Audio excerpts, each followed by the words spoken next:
Welcome to Naswa Online TV, your number one trending and entertainment news channel. Today, I am joined by a very big media personality who has actually contributed massively to the success of Africa's number one prank channel, Naswa.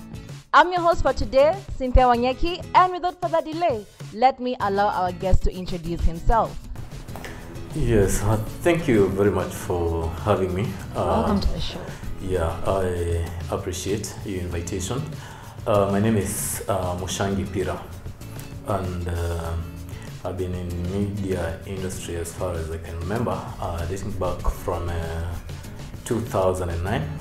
Wow. That's when I started my journey as a cameraman. I'm also an editor. So in 2012, that's when I think I appeared first on TV, on Naswa show. Naswa, wow. Yeah, it is so an that opportunity.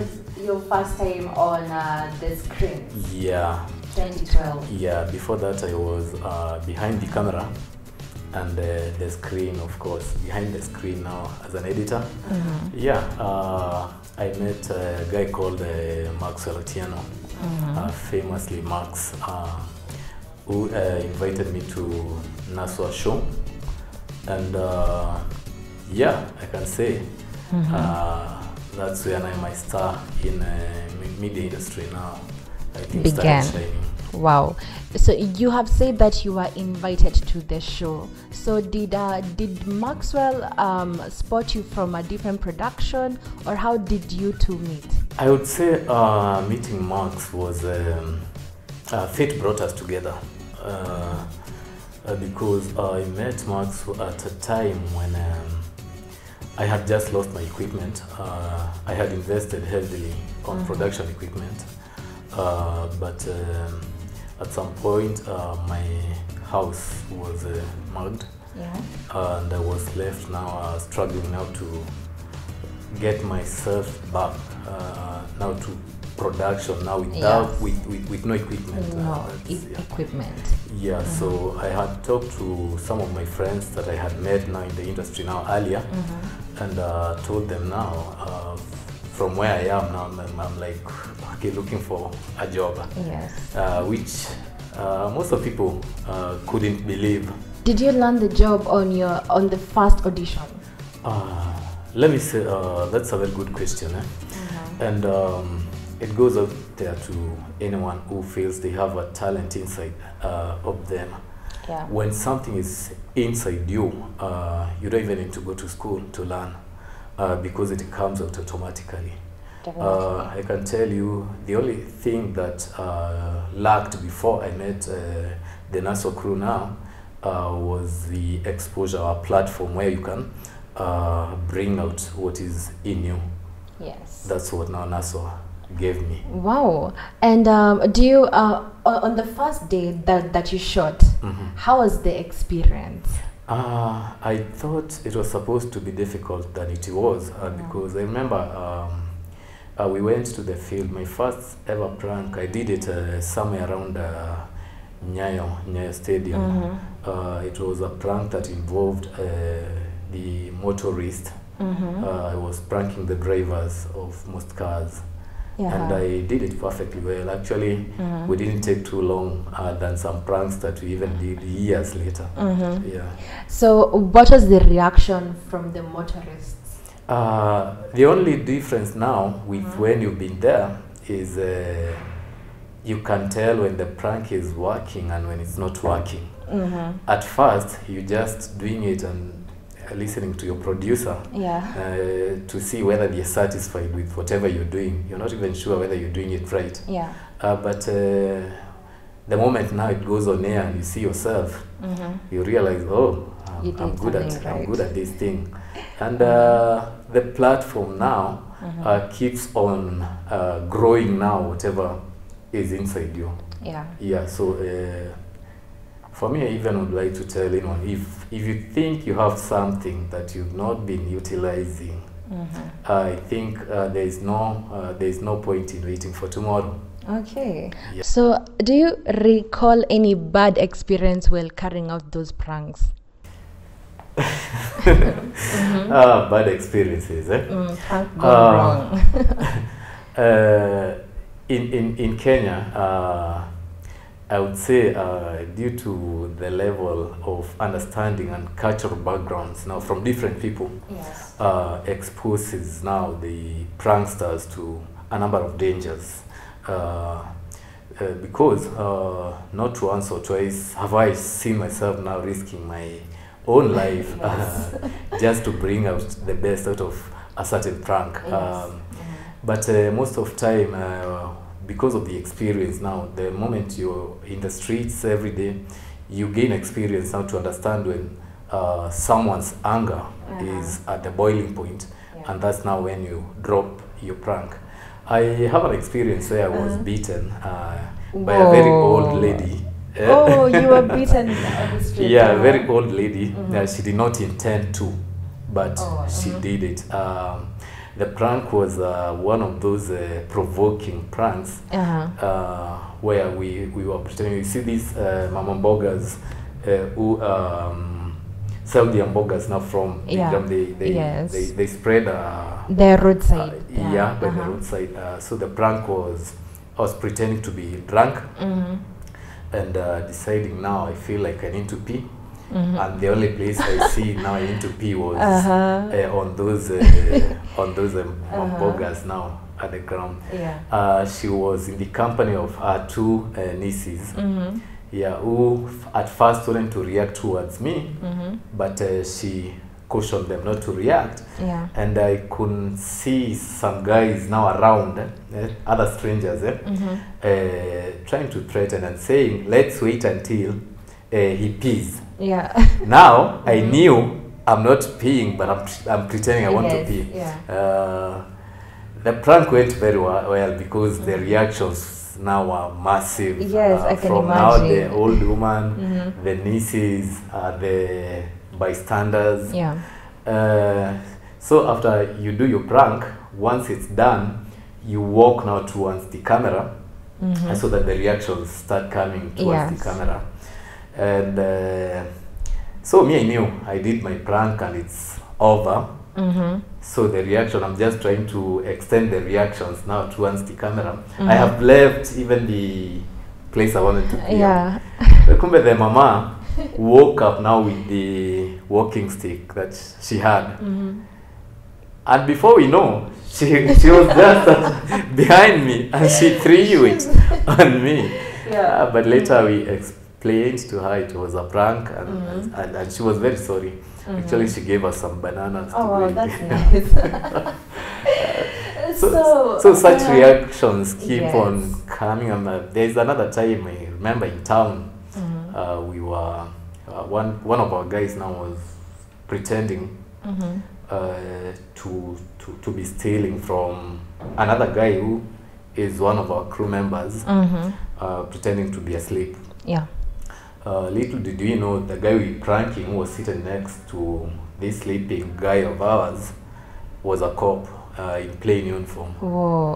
So the guy was just waiting. We finished with stealing from this sleeping friend of ours so that he can react. So his reaction now started when he started pulling his pistol off and by the time now you tell, no, we know each other. We just it was just a prank. And the guy say, kumbe ni watu wa Naswa. So those are things that keep popping when you're doing your pranks. So they are somehow risky, but at some point you feel satisfied when it's successful. So what motivated you to keep shooting even after those bad experiences? I would say the motivation behind anything that you do in creative industry is your followers and your fans. The moment you realize whatever you're doing is entertaining to the intended pupil, I think it becomes it becomes the motivation to wake up and do more.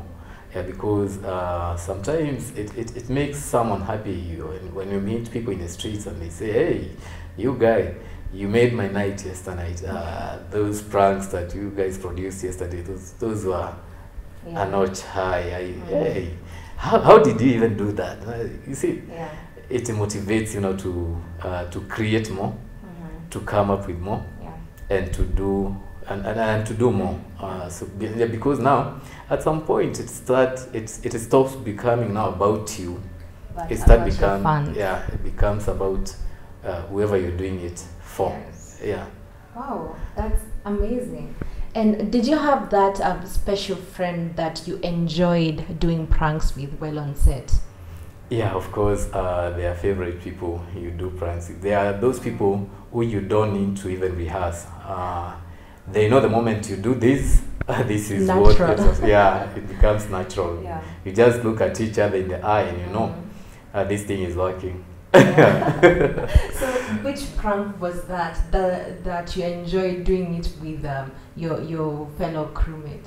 There is a prank that we did, both of us. I think we did it with a guy called Chogizi. The prank was about the guy, a motorbike guy, transporting you. The moment you arrive at your destination, instead of paying, you start bringing out now some weapons.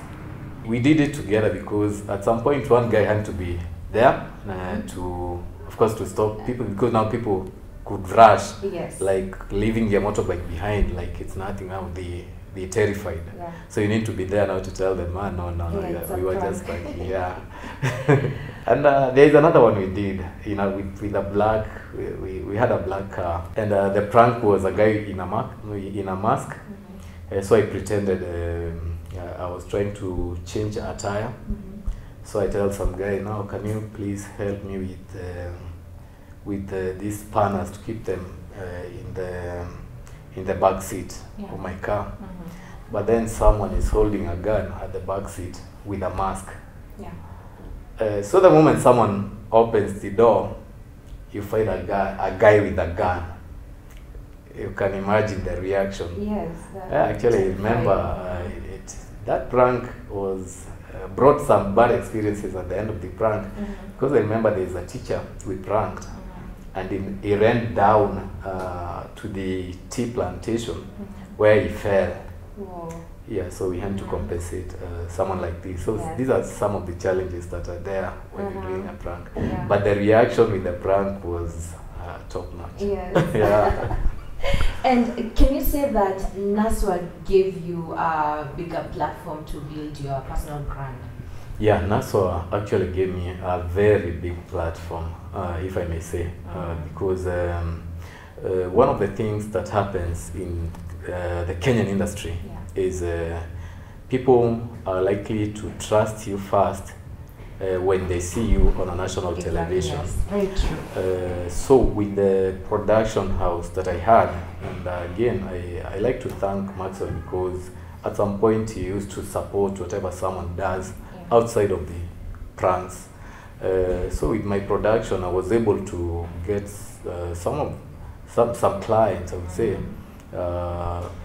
just because the moment you introduce yourself, or the moment someone is introducing you to a committee somewhere, or a board that is making decision to give you a job, say an advert, a TVC, or an event that you need to cover, or an infomercial, they say, they first ask you haven't seen this guy somewhere? These are the guys behind Naswa. You see, so someone, now you start from a point of where the client now feel like they can relate with you, they know you. So that is one of the benefits that I can say came directly now from Naswa. And again, when we stopped shooting, again I used to manage campaigns. And one of the reasons I got the job actually is because People would identify me as a media personality because they usually see me from national television point of understanding the media industry. And again, I would say it has stretched to over the years. Again, I cannot say I can shed the name Naswa now from whatever I do. Even right now when I'm in radio, people still identify me from the Naswa before they could say, now this is the voice behind this production now in a radio setup. So I would say it opened doors, so many doors for me. And definitely big doors, because right now you have a very big brand. Right? Yeah, that is. What advice would you give to a young actor out there who is trying to make it in the industry? To any young man out there, be it a lady, wishing to join creative industry, the secret is one. Whatever it is that you're doing, may it be acting, may it be production, may it be voicing, just give it your best. Because at the end of the day, it is what you feed in people that will bring them back to see whatever work you're doing. So I will tell anyone to just give whatever it is that you're doing, give it your best and focus. Be the best that there is, because the competition is high. Be the best that there can be. That's the secret to success in this industry. So, would you recommend a young budding actor to start off with Naswa? I can recommend actually 100%, because when you join Naswa, the kind of team that you find there are people who are experienced in production industry. Because some of other things that we do that people may not know from Naswa now online TV. Yes, Naswa. We also do commercials. Those are TV commercials. We've done serious TV commercials. We do online commercials. We do infomercials. We do documentaries and corporate videos. So those are some of the things that you will learn just by association. So it is an area that I can recommend someone. And again, from acting, from pranks, from being on TV to radio, again I can say Naswa gave me a platform. It has been a huge pleasure to host Pira from Naswa Pranks. I hope you guys have enjoyed watching the show as much as I have enjoyed interviewing him.